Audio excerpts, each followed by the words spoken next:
Mercury in Aquarius and Mercury in Aquarius in retrograde. And I really want to help you to tune into the energy of Aquarius. On March 13th, 1781, William Herschel discovered the planet of Uranus. This was the first planet that was discovered since ancient times using a telescope.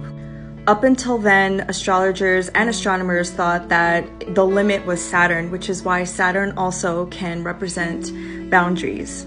I find this to be very significant because just because you don't see something or it's not discovered yet, and I use that term very loosely, discovered, doesn't mean that it's not there, because ancient cultures knew that the solar system went beyond Saturn. There's a cultural current of the battles of different epistemologies. I come from a belief where everything, all systems, and all epistemologies get to the same thing, which is the truth. So you can learn about astrology while also understanding science, believing in Western medicine, and also holistic medicine, which is the beauty of Aquarius energy, specifically Mercury in Aquarius. Mercury rules our minds, and the glyph of Mercury has a crescent moon at the top. In Greek mythology, Hermes is the messenger of the gods, which is usually associated with Mercury. Mercury in Aquarius, to me, is being able to channel beyond the limits of your mind, tapping into an expansive universal consciousness.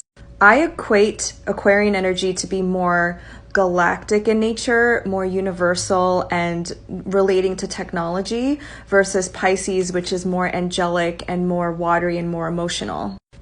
I started to tune into Steve Jobs' energy because I found out about this book through Steve Jobs, the autobiography of a yogi, which was said to be his favorite book. And Steve Jobs has his Mercury in Aquarius. He has a Pisces sun, Aries moon, and a Virgo rising. When he dropped out of college, he decided to go on a spiritual path, and he went to India. And I think that's where he started studying about yoga philosophy. He has his Mercury at 14 degrees of Aquarius, and I have a personal planet at that exact same degree, and it's represented by the Six of Swords in Tarot.